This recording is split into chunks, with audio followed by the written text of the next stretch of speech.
From the University of Virginia's Deliberative Media Lab, this is Democracy in Danger. I'm Will Hitchcock.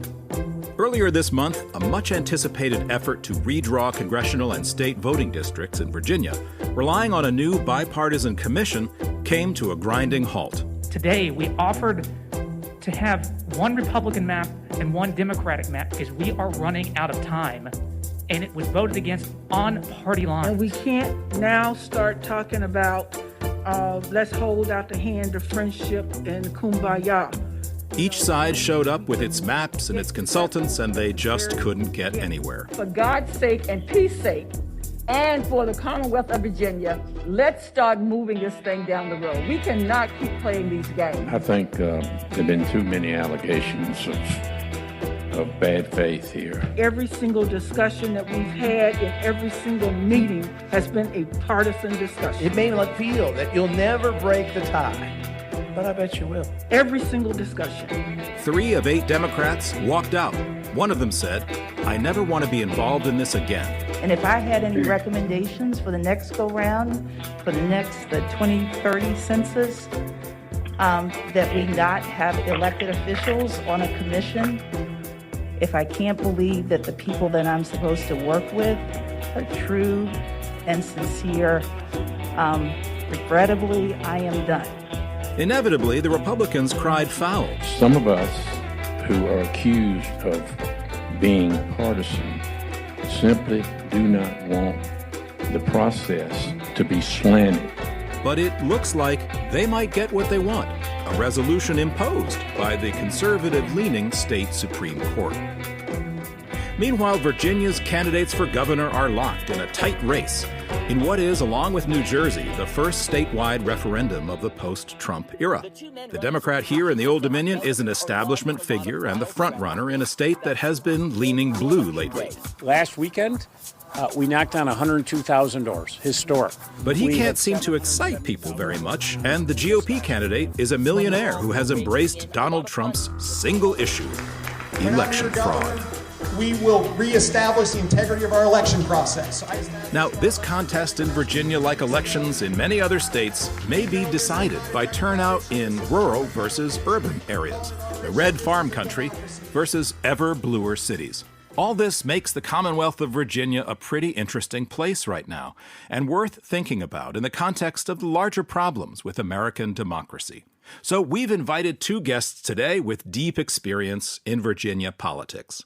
Brian Cannon joins us from WCVE in Richmond, and we have David Toscano with us here in Charlottesville. Brian was the director of the redistricting reform organization, One Virginia 2021. He now works with the nonprofit Institute for Political Innovation. And David served in the Virginia House of Delegates for 14 years, the latter half as minority leader for the Democratic Caucus. He recently authored a new book, Fighting Political Gridlock: How States Shape Our Nation and Our Lives. David, Brian, welcome to Democracy in Danger. Thanks for having us. Yeah, thanks for having us. David, let me start with you. You write in your new book that states can be laboratories for democracy. Well, that's an idea, I think, inspired by Supreme Court Justice Louis Brandeis from a 1932 opinion. State governments are closer to the voters, the theory goes, right? So they should be able to experiment and act boldly on issues that voters care about, healthcare, climate change, infrastructure, and so on. But we're seeing states follow very divergent paths. So in Texas, there's radical anti-abortion legislation. In Florida is defunding public school districts that require mask wearing. And then you've got states in New England, say, and Virginia we could include in this, which are pressing progressive agendas, like banning the death penalty and mandating vaccines and legalizing marijuana. So my question is this wide range in policy among the states good for the country as a whole? Well, it's both a strength and a weakness. There are occasions where the laboratory of democracy works very well and sets up the federal government to do something that they might not otherwise have done. The classic recent case is Massachusetts and healthcare reform. In 2006, when Mitt Romney, a Republican, was governor of Massachusetts, they decided they were going to have a system where everybody had access to insurance, and the state was going to subsidize those who could not afford to pay. It was called an individual mandate, and it became the basis of the Massachusetts system. That was in 2006. And along comes Barack Obama and the Congress and embraces this innovation that occurred in Massachusetts. And now we have the ACA and Obamacare. And that's worked very well for the country, despite the political ramifications and the political disagreements about how it should work. So that's an example of an innovation that occurred in the state that was essentially accepted by the federal government and put into practice. But at the same time, there are lots of weaknesses in here. You know, you have different states who are right next door to each other are doing totally different things. For example, in Florida and Texas, where they have taken the lead opposing any kind of federal mandate for vaccinations or mask wearing, the people go from state to state. People from Florida go back to New York. People from Texas head to California and back. And when you have a national challenge such as this, you should have a national response. And the states, you would like to think in a federal system, would embrace the national response because it helps all their constituents. But that is not always the case. Yeah, I mean, if you took the case of Texas and their recent anti-abortion legislation, you could make the case that Texas legislature and governor are basically trying to short-circuit the system by creating a very radical set of laws on anti-abortion, opposing abortion access, essentially in the hopes that it might get challenged in the courts, reach the Supreme Court, and then become national policy. So Texas is actually trying, in my view, to work the system in a way that a nationwide referendum would not be able to deliver the same results, because broadly conceived, some kind of access to abortion is relatively popular in the country as a whole. So is that how the system's supposed to work? Well, that's how the system does work, and people on the right recognized that a long time ago. They recognized that after Obama won the national election in 2008, that they were not going to be able to have any control of this country unless they ceased control of the state legislatures and then used them for their purposes of in the redistricting process to make sure you had districts where Republicans could be elected. And they've been very successful at that. At the same time, the conservatives in a lot of these states have tried to set up a direct challenge to Roe v. Wade so that the U.S. Supreme Court would overturn that decision and leave all the abortion decisions with the states. So you've got the Texas case, but that's not the one that I'm most worried about. I'm most worried about Mississippi. And Mississippi, as well as a number of other states in the South, have passed some very draconian laws that are now going to be tested in the Supreme Court that might overturn Roe v. Wade. And then we've got a system where it's going to be a state-by-state decision as to what reproductive rights women have in that state. Well, Brian, let's have a closer look at the laboratory of democracy theory right here in Virginia. So on November 3rd, 2020, voters in Virginia approved an amendment to the state constitution, creating a redistricting commission. And the idea was that a carefully balanced bipartisan commission would redraw our federal and state voting districts. The measure was pretty popular. It won broad support from the public. And Brian, you were a leading advocate of that proposal. Well, so far, the bipartisan commission has failed. It's failed pretty spectacularly. Members of the commission have said that, quote, there's a fundamental lack of trust on the commission. So it does appear headed to the state Supreme Court. I've just got to ask you, why has the bipartisan redistricting process that you championed failed in Virginia? So, Will, I think you make a good point there. I don't think the process has failed yet. We ran a campaign, and the entity we formed to run the campaign was called Fair Maps Virginia. And I think we're going to get fair maps here in Virginia, and it'll be the first time. We're either going to get fair maps because this commission gets its act together and produces them. They're working on congressional maps now. Or if the commission can't work, the old way is it would have gone back to the legislature and the legislature would do it. And we never get fair maps from a legislature. The new way is now it goes to the Virginia State Supreme Court. And in your introduction, you mentioned that they're a conservative court, and I would take a little issue with that, Will. Virginia Supreme Court is not elected popularly, so there are plenty of state Supreme Courts that are full of partisan hacks. Virginia is not one of them. The Supreme Court has upheld the prison gerrymandering prohibition. The Supreme Court has taken down the Lee statue in Richmond. The Supreme Court has upheld Governor Northam's COVID restrictions last year, as well as the eviction moratorium several times. I mean, there's just not a lot of track record that our state Supreme Court's full of hacks. And so if it's a question of whether a commission gives it a shot, can't work out, and gives it back to the legislature or gives it to our state Supreme Court, I'll go the court route every time possible, because the courts never gerrymander. There's not an example in this country of a court using a special master in gerrymandering, while legislatures always gerrymander. There's never an example of the legislature not doing that. So I think we get fair maps either way, but I am disappointed that the process on the bipartisan commission has turned out the way it has thus far, even if there's a lot of good things to pull from it and a good record laid for the court and the special masters to use going forward.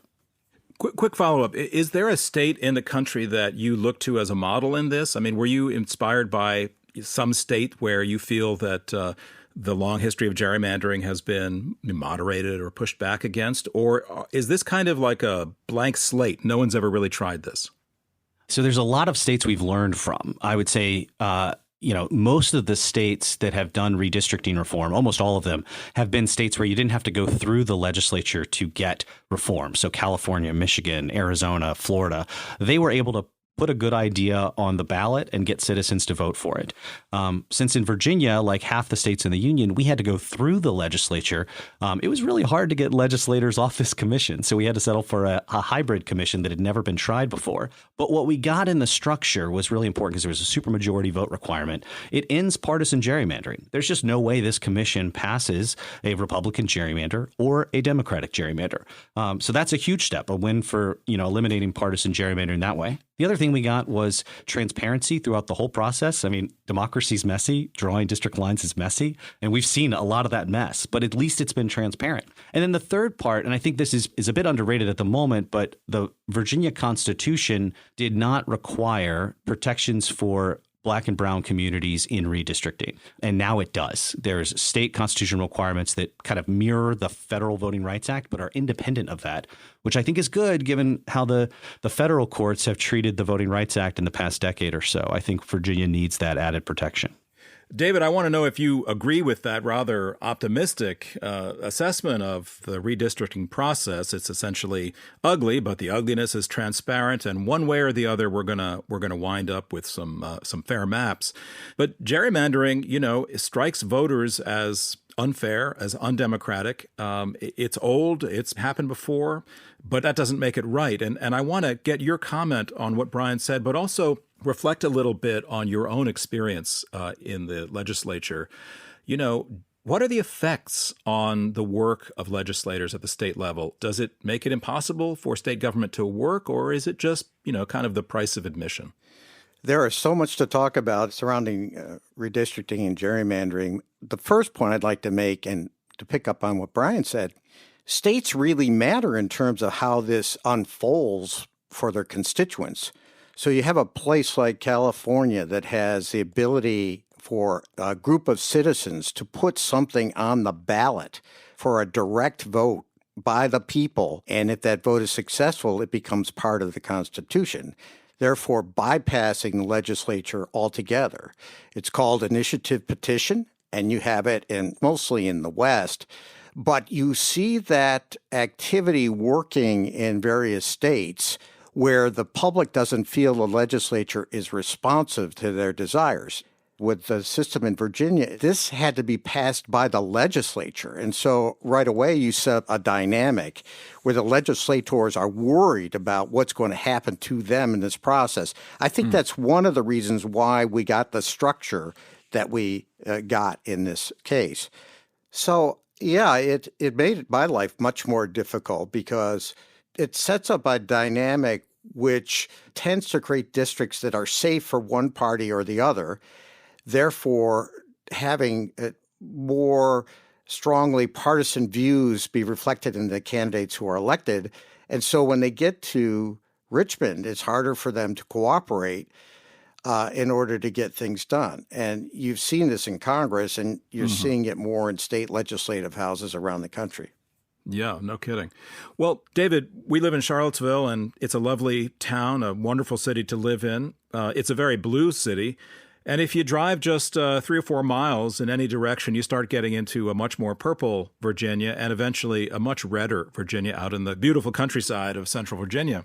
What is the significance of having a kind of growing urban-rural divide? It seems to me, as a city dweller, that the gap between these two communities, these two ways of looking at state politics and maybe at the world, has really grown. Is that just my impression, or is there some truth to that? Oh, there's a lot of truth to that. 25 years ago, Virginia was primarily a rural state. And if you look at the center of the population, I've got a map in my book with dots that show that center of the population moving from Cumberland County up along 95, where it's now closer to Stafford. And that's the population growth in Northern Virginia. This is not unique in the states around the country. Illinois has it. New York has it. A lot of places have these urban areas that are growing in size, and they're overwhelming in terms of the politics of a state. That's where leadership comes in, because in Virginia, we call ourselves a commonwealth because we think we ought to be able to take care of everyone in the state, independent of where they live. But the risk politically is that as more and more power is concentrated in an urban area, the legislators tend to respond more to that population, and they have more representation in the General Assembly. Ralph Northam emerged from Northern Virginia with a 271,000 vote margin in the last election. You should watch that number on election night to see what happens with Terry McAuliffe, because that just overwhelms the rest of the state. But we have to have people who recognize that these folks in rural areas have very substantial problems, and we're going to rise and fall as a state if, based on how we help folks in those areas as well as in the urban areas. Brian? I think David's nailed it here. He's absolutely right. Those folks have to look out for others. And I think that the Democrats are doing a pretty good job of that in Virginia when it comes to, pushing broadband and rural development. We got a lot of money from the federal government recently, and that's going to go into rural broadband. That's a game changer for folks out there. I will say, though, that in Virginia, the norm has been the other way traditionally. Usually it's the rural areas that have dominated our politics pretty much since the inception. If I could plug a book here, Brent Tarter, he's at the Library of Virginia. He wrote a great book called Gerrymanderers: How Redistricting Has Protected Slavery, White Supremacy, and Partisan Minorities in Virginia. It is an excellent look at that rural politics dominating the rest of Virginia. We're having the opposite today, and I think that David's right. We got to have folks that are looking out for the good of the whole Commonwealth, and I think that that's happening, and hopefully there'll be some lessons learned from prior mistakes. Well, Brian, let's turn to the gubernatorial race, if we can, for a moment here in Virginia. So this year we've got a governor's race that pits the former Virginia governor, a very establishment Democrat, Terry McAuliffe, against a newcomer, multimillionaire, Glenn Youngkin. Well, so far, McAuliffe, as far as I can see, has sort of basically run against Donald Trump and his legacy. And Youngkin, who is a fan of Donald Trump's, has sort of premised his campaign on something he's calling election integrity. So it looks like Virginia's gubernatorial election is essentially a referendum on Trump. Is that good strategy for the Virginia Republicans, to the extent that you could comment on that? But also, is that good for the Commonwealth? What does that reveal about the way that state politics have become nationalized? I think we've been on this trend about nationalizing Virginia's politics for quite a while. I mean, if you look at the surge that we experienced in 2017, a lot of which fueled the redistricting reform movement that we pushed, but also helped the Democrats take back the General Assembly. that was, if Trump wasn't elected, I don't think that happens. And so the last 4 years feel almost like an anomaly in Virginia politics. Otherwise, I think our state is fairly evenly divided. I think the polls show that McAuliffe is likely to win by 2 or 3 points, but I don't think anybody's betting their mortgage on that. But that's what you're likely looking at. I think that's where kind of Virginia is as a whole. We're not as deeply blue as Biden winning by 10 points would suggest.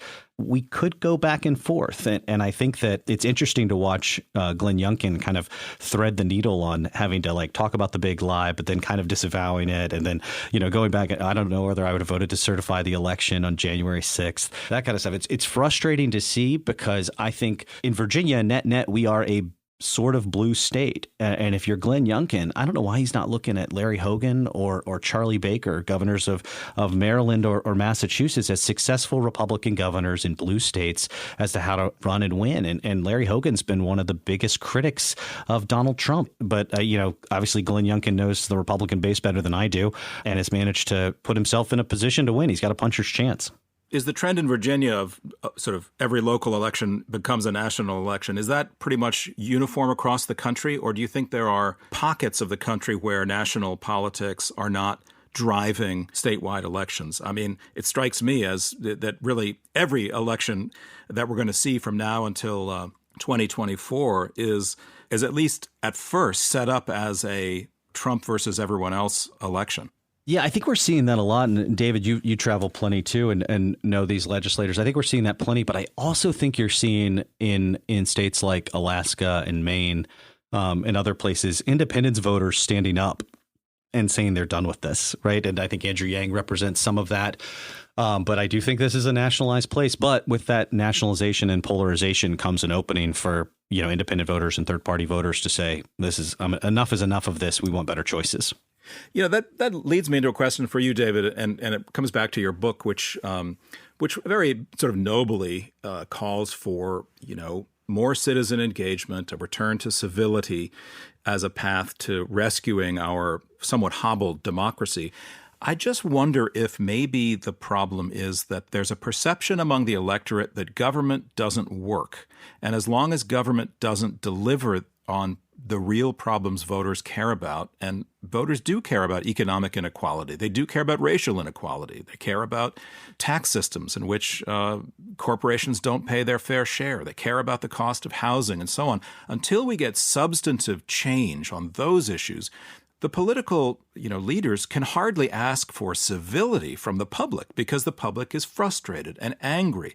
So isn't it the case that the only way to get civility back into politics is actually to listen to the electorate to bring about real change? What do you think about that argument?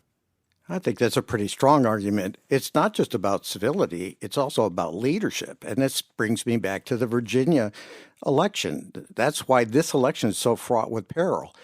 Because the Republican candidate won't stand up for the very basic truth, and that is that Virginia elections are run with integrity and they're run fairly and they're run in a nonpartisan way. And as long as you have people who are running for the highest office in the state saying that sort of thing, it's going to be very difficult for people who disagree with that perspective to be civil about it. Because this is just feeding the big lie. And this election is key for the country because if Youngkin was to prevail, then you have the Trump acolytes singing the praises of using election integrity as an issue in a gubernatorial campaign in states all across this country. And, it is true that we are still fighting the war with Donald Trump, and that fight is not going away for another 2 to 4 years. If folks thought they exercised their responsibility with electing Joe Biden, they are sadly mistaken because the Trump base is very strong, and a lot of what they are saying is attempting to undermine the legitimacy of elections. Once you have that, you open the way to tyranny. And then if you want to talk about how uncivil people are now, it's going to be a picnic compared to what it could be like in 4 years. Brian, you've had amazing success in pushing through the bipartisan redistricting commission process. I mean, getting a constitutional amendment is an enormous achievement, and I'm sure that you must feel very gratified about that. Let me just ask you if you could wave a wand and make another change to the way Virginia operates politically. Is there something you would like to see next that would, make our democracy work a little bit better? Maybe return to some of the civility that David's talking about. Yeah, I think David makes a really good point about that civility. I think we are plenty divided as a people, right? See Facebook, see Twitter. But I don't think we are nearly as divided as the structures of our politics make us do this. So waving a wand, I'd get rid of the 8 legislators on the redistricting commission if I could and have an all-citizen commission. Those are working well in other states. Virginia should adopt that. I think we've got a chance to do that next. But I think the other thing worth thinking about is this first past the post, winner-take-all system we have in our elections, right? Terry McAuliffe won his governorship the first time, and I think the Libertarian candidate got 7%. So Terry McAuliffe didn't get over 50%. I think he'll likely get over 50% this time, but maybe not. And that means half or even over half of the electorate wanted someone else. Now, for a singular office like governor, that's one thing. Perhaps we could do ranked choice voting and make a big difference there. But for the state legislature, right? We've got these districts where, even in the reddest part of our state, there's still 25%, 30% of those folks in that district or what have you who are Democrats. And in Richmond here, right? 80%, 85% Democrat, but there's still a section of Republicans.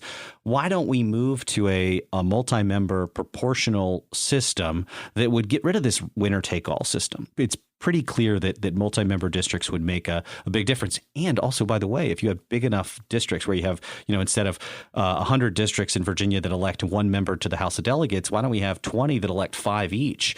They'd be bigger districts. You'd have, more diversity in that mix. But when you see those bigger districts, it also makes gerrymandering less of a tool, no matter who's doing it.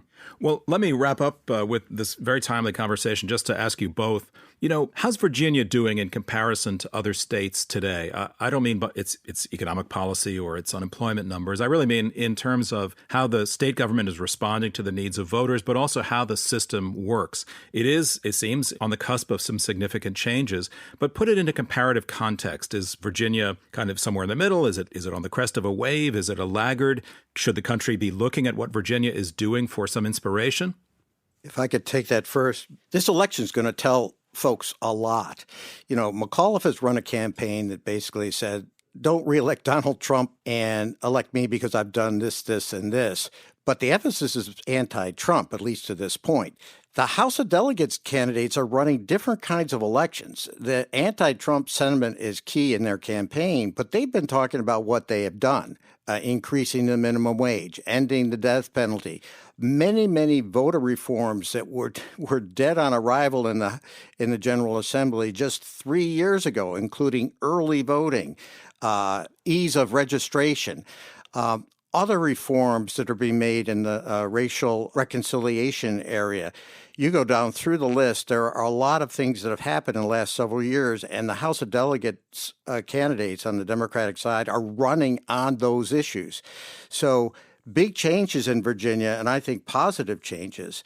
And we'll see how the campaign pans out. If the Democrats win, it's a ratification and will be a ratification for other places around the country who are seeking this kind of change, that they know that the voters will support them if they adopt them.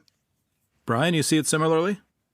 I do. I would say that, Virginia's not going to be on the bleeding edge of democracy reform or most reforms, right? We're late to the party on marijuana. We're late to the party on redistricting. We're late to the party on early voting. The states out west are going to do that first because they have the citizens initiative process that David talked about. They can just go around their legislature and get it done. However, of the states that don't have that process, which is about half of them, and particularly in the South, I think Virginia is leading the way in a lot of that, right? We're a step behind those folks with the Citizens Initiative. But as far as the rest of us that have to go through state legislature, Virginia's pushing the way. And we're going to do it in a slightly different way. And it may not always work out, right? Bipartisan Citizens Redistricting Commission looks like it's gridlocked right now. But we're going to do it in a slightly different way. And I hope that the lessons we do in Virginia will help inform folks in Georgia and North Carolina and other states. And I think that the Democrats in the General Assembly have done a hell of a job of moving those ideas forward. And I think they're pushing the Overton window a bit as well for the Republicans that are in there. And I hope that you're starting to see more Republicans embrace this and realize that, hey, Trump voters vote early too. Like, it's not a partisan thing to have access to voting in this state. Well, Brian Cannon, David Toscano, you guys are modeling civility in politics, and thank you very much for joining us on Democracy in Danger. Thank you so much for having us on. Thanks, Will. Appreciate you all having us.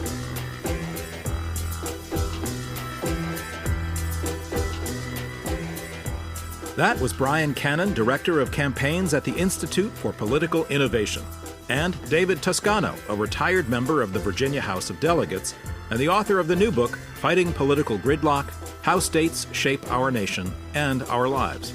Democracy in Danger is part of the Democracy Group podcast network. Visit democracygroup.org to find all our sister shows. Here's a quick message from our friends. Hi, I'm Ellie Bashkow, an intern here on Democracy in Danger. We wanted to let you know about a podcast we've been listening to from Foreign Policy magazine. It's called Ones and Twos. Economic historian Adam Tooze is like an encyclopedia about basically everything from the COVID shutdown to climate change and pasta sauce. On Ones and Twos, he joins FP editor Cameron Abadi, and together they unpack two numbers, one from the news and the other something fascinating. Find Ones and Twos, that's TOOZE, on Apple, Spotify, or wherever you get your podcasts.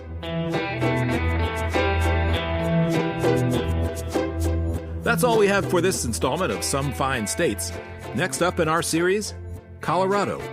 To be very clear, Mesa County clerk and recorder allowed a security breach and, by all evidence at this point, assisted it.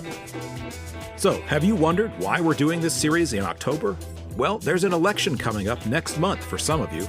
We want to urge you to get out and help us save democracy. Please, if you can, go vote. And if you can't, get registered. Once you've done that, connect with us on Twitter at DND Podcast. That's DIND Podcast. And keep the conversation going. Find more on our website, dindanger.org. And subscribe to the show wherever you get your audio. Democracy in Danger is produced by Robert Armengol, with help from Jennifer Ludovici. Sydney Halliman edits the show. Our interns are Denzel Mitchell, Jane Frankel, and Ellie Bashkow. Support comes from the University of Virginia's Democracy Initiative and from the College of Arts and Sciences. The show is a project of UVA's Deliberative Media Lab. We're distributed by the Virginia Audio Collective of WTJU Radio in Charlottesville. I'm Will Hitchcock, and don't worry, Siva Vaidyanathan will be back next week. We'll see you then.